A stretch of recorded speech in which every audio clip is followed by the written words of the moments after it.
Lecture 3. The political and social structure of the Cossacks. At the end of the 15th century, and for most of the 16th century, the Cossacks were primarily a political union. The Kazakh Khanate and the Kazakh people were synonymous, a people formed by the union of previously disparate clans and tribes of Turkish descent. They settled converged in the steppe lands around the Chu River and Bitpark Dawla Desert, where a political void had existed and where, as pastoral nomads, they found new and unused pasture lands, a rarity in the late 15th century. Once they occupied the land, these nomads sought to maintain control of it. The Kazakh Union, founded by Janibek and Kirai, offered potential for both continued control and future expansion.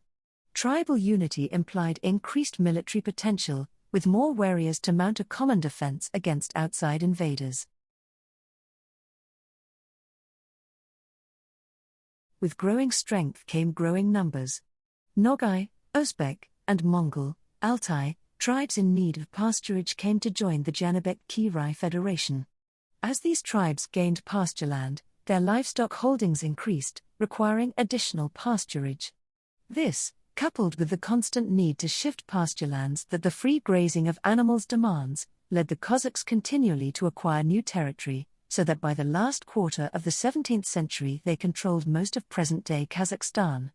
As the allied tribes became more numerous and their holdings increased, problems of social organization and tribal unity were compounded. Apparently in the first half of the 16th century, following the death of Qasim and the consequent breakup of his holdings, the Cossacks formed the distinctive three hordes, reintroducing a sense of organization and order. Because of difficulties with source materials, it is not possible to date precisely the formation of the three Kazakh hordes. The earliest reference to the three hordes was made in 1731 by Turkey, the Russian ambassador to the small horde, and their existence was confirmed in 1734 by Kirillov, the head of an expedition to Orenburg. Both these accounts, as well as those of Rykov and Georgy 18th-century Russian travelers to the steppe, gave similar accounts of the size and location of the hordes. Vostrov and Mukhanov, the most authoritative Soviet students of Kazakh tribal makeup, place the formation of the great, middle and small hordes in the middle of the 16th century, during the rule of Har-Nazar, 1538-1580. This view, which dominates contemporary Soviet scholarship, conflicts with the accepted 19th-century opinion of V.V. Valiaminsky-Zvanov, who argued that the hordes were formed in the mid-17th century. Since Vostrov and Mukhanov have been more exhaustive, their conclusions are probably more accurate. The nature and composition of the hordes has also been a source of contention.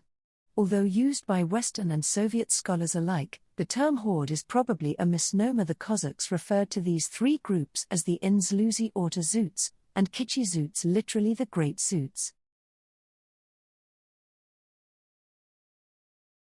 Middle Zhuz and Small Zhuz. This distinction between horde and hundred is important, since the former implies consanguinity and common ancestry, whereas the latter does not. The Kazakh hordes were, in fact, federations or unions of tribes that typically did not share a common ancestry. They were instead simply an extension of the temporary military unions formed by both Turkish and Mongol tribes. Such unions were often called zhuz. There are references to the existence of various, short-lived, zhuz in Kazakh territory prior to the 16th century. It is thus probable that the Kazakh hordes formed largely for military purposes to make the Kazakh lands more secure in the absence of any stronger central authority. Even given the explanation that the Kazakh hordes were created for military political purposes, the question remains why three such hordes were formed. The legend of Alash and his three sons may be dismissed as fiction, may the tale repeated by Aristoph of a legendary Kazakh Kozanin, who had three sons: Aktul, Middle Herde, Pulchin, Small Horde, and Yuzyun, Great Horde. Such stories seem clearly to have been invented to strengthen the legitimacy of the three hordes by the creation of a legendary common investor. The most convincing explanation is the commonly accepted one that the tripartite division of the Kazakh people was in response to the unique geography of the steppe. Within the wall-held territories of the 16th century there were three natural geographic regions, each containing both summer and winter pasturage. One such area was the Semiresh region, where the Great Horde migrated along the river basins of the Chu, Talus, and High rivers, with summer pasturage in the mountains of the Alatau, an area that had its own internal trade network based on pre-existing agricultural oasis settlements. The second region encompassed central Kazakhstan, where the Middle Horde wintered around the lower course of the Syr and in summer migrated to the tributaries of the Sarasu, Tobol, and Ishim rivers in the central steppe region, trading with the cities of Central Asia by water transport on the Syr. The third territory was western Kazakhstan, where the small horde wintered along the lower course of the Syr and Ural rivers and in the region between the Urges River and Turgai Mountains, summering along the tributaries of the Ural River, the headwaters of the Tobol, and in the Urges and Mugodzin hills. Despite the division into three hordes, the Cossacks were one people, with a common language, culture, and economy. Initially, in the 16th century, the divisions were ephemeral, depending as much on land usage as any voluntary allegiance to the constituent tribes and clans that formed each horde. As Kazakh control of the steppe expanded during the 17th century, the hordes gradually evolved into three stable unions with reasonably well-defined and stable territories under their control. When the Kazakh Khanate began to break up at the beginning of the 18th century, after Khan Tauk's death, the Khan of each horde assumed the powers of sovereign ruler in his own territory, including the right to negotiate treaties with foreign powers. Although the Russians dealt with the Cossacks as separate hordes, the Cossacks continued to view themselves as one people, as is shown by the number of Kazakh legends and tales of a common ancestor that date this period. 2. There are several conflicting accounts of the composition of the three hordes during the 16th century. Here too the most authoritative treatment is that of Vostrov and Mukhanov. They maintain that the Great Horde was dominated by the Usyun tribal confederation but was also composed of 10 distinct tribes. Since most of these tribes were age-old inhabitants of the Semiresh region, the Great Horde is often assumed to have been formed first. Although tribal confederation existed in the area before the hordes, there is no evidence that the Great Horde was formed significantly earlier than the other two hordes. In addition to the Usyun, who came to the steppe after the Mongol invasion, the Great Horde included the Kangali, a people who inhabited the lower and middle course of the Syr from the 3rd or 2nd centuries BC, the Dulat, who occupied Semiresh from the 6th or 7th century and reportedly lived in Mukhuistan as early as the 2nd century BC, and the Alban and Suan tribes, often considered to have evolved from the same ancestor as the more numerous Dulat, with whom they united on the territory of Semiresh as early as the 6th century. Several other tribal groups joined later, the Jaler and the Usti, first traced to Central Asia in the 13th century, the Sagali, first mentioned in the late 15th century, and the Charnishkli and the Choprishti, who are not mentioned in source materials until the 17th century. The Middle Horde by the 17th century had expanded to include all territory from the Aral Sea in the west, to Omsk in the north, the Irtish River and the Altai in the east, and the Syr and Sarasu rivers in the south. According to Vostrov and Mukhanov, it included 6 tribes: the Kerei, Naiman, Arjun, Kipchak, Konrat, and Uak. The oldest constituent people were the Kerei, descendants of the ancient Kerets, themselves of unclear origin, either Turkish or Mongol, who had dominated central Kazakhstan before the Mongol conquest. The Naiman, who, although Turkish-speaking, are generally considered to be of Mongol origin, became a major population group in the region in the 13th century but may have been present in similar numbers as early as the 8th or 9th centuries AD. The Arjun, the most numerous tribe. were mentioned by Rashid al-Din and are thought to be Mongols descended from the Chagatai horde. The Kipchak formed a tribal union in the 10th century and began moving east from the Dashti Kipchak in the 13th century, in increasing numbers after the formation of the Kazakh Khanate. The Middle Horde also consisted of Uak tribes, first mentioned in the 13th century, about whom virtually nothing is known.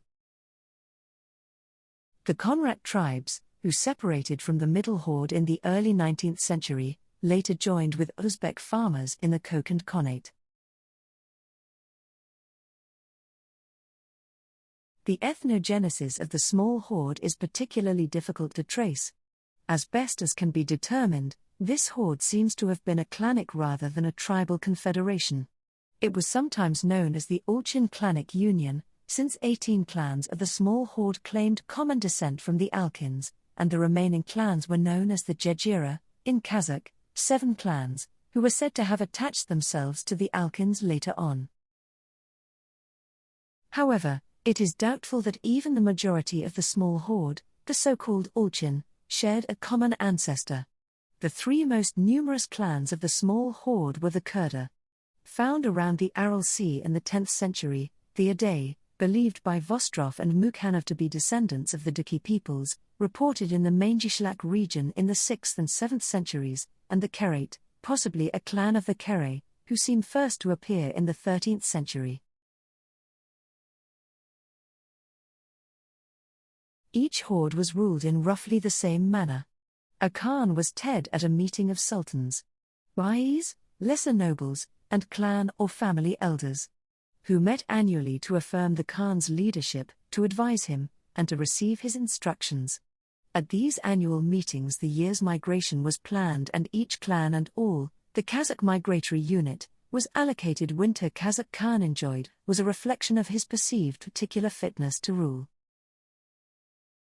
Periods of Kazakh unity, such as the reigns of Kasim, Har-Nazar, and Kuntauk, reigned 1680 to 1718, occurred because the Khans of the other hordes recognized the military superiority of these individuals and were willing to defer to their authority. After the deaths of Har-Nazar and Tauke, the 3 hordes again became separate entities. The Cossacks had a dual authority structure. An aristocracy of Khans and sultans was superimposed upon a clan-based authority system. The Cossacks had several great families, and each of these, either a clama, more epically, a branch of a clan, was divided among several alls that migrated together and generally grazed their animals on adjoining pastureland.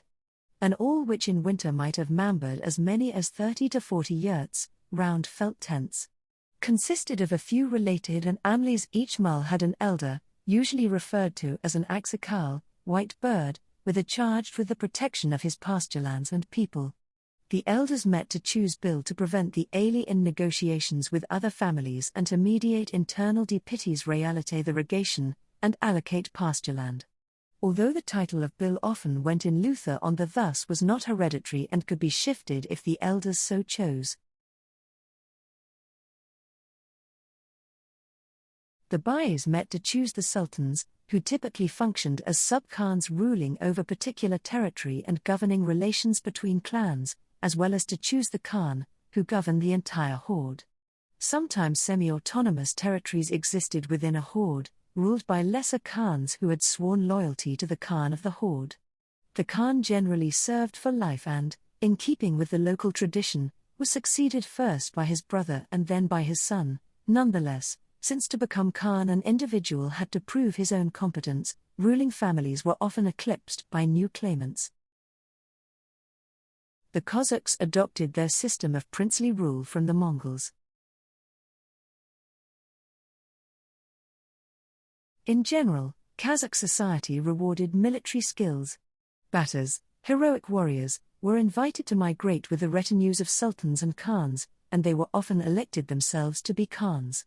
Demonstrated military skills were required for selection as Khan, since the Khan led his horde in military campaigns and routine plundering. Although the Khans functioned primarily as military leaders, the Cossacks did not maintain standing armies. Instead, they depended on the lesser Khans, sultans, and bus, all of whom raised and commanded their own armies from the populations that they governed. Each family accepted the obligation to provide one warrior to its particular bi or elder.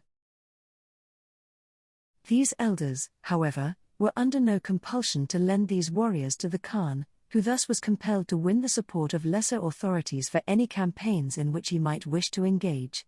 It appears that the Khan attempted to tax his allied clans only in times of war, when the livestock and food collected was used to provision troops. Evidence for this is found in Jhetyjharga, Khan Tauke's code, which records the levying of an extraordinary tax of zhuz of an individual's wealth to pay for the provisioning of men to bear arms.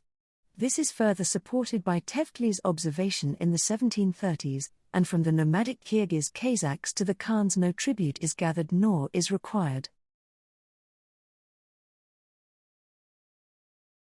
But only that which pleases them is collected, as there are few who would give and none who could take it from those who were unwilling. Since the Kazakh Khans did not exact regular tribute from their subject populations, it is difficult to consider them feudal rulers. Furthermore, while livestock holdings of the sultans and khans were greater than those of the average Kazakh, the ruler's lifestyle was not distinct. The Khan or sultan lived in an all, which, like all others, migrated in a seasonal pattern. Although that all might have been slightly larger than the norm, the only major distinction was that sultans and khans lived in ornate, white felt yurts rather than in simple, black felt ones. Each sultan maintained a retinue that included his immediate family, his aides and their families, and possibly a holy man, a batter, and a few tulenguts or slaves. Tulenguts were a hereditary class of slave warriors who were descendants of captives from raids on non-Kazakh populations, generally of Turkmen, Kivan, or Kokand stock. A vestige of the warrior culture that had dominated the area before the Kazakh Khanate, the Tulenguts declined in number throughout the period of the Khanate, because the organizational structure of the Khanate eased the problem of raising troops and eventually made the Tulenguts obsolete. Although the Cossacks continued to take captives, their raids were more often to capture animals than humans. The Khan controlled the relations between clans and alls. He also made the principal decisions about wars as well as preparing defensive arrangements for the Horde. The Khan allocated pasture lands for the clans and decided when and where the Horde would migrate. This choice was closely connected to the military position of the Horde, since it depended upon which lands were safely under the Khan's control. Within the larger Kazakh community, the clan leaders and elders had far more influence than the Khan. They allocated lands to the alls and families. They had control of the warriors, and, unlike the Khan, they had an unquestioned right of taxation as their right to part of each family's herd. The number of animals to be surrendered varied annually, according to local custom. The Cossacks did not distinguish between civil and criminal law until the 17th century. Kazakh Customary Law. The audit was uncodified and administered locally. Khan Tauke made the first attempt to regularize Kazakh customary practice by formalizing some Mongol, Russian, and Muslim legal practices that were already in popular use.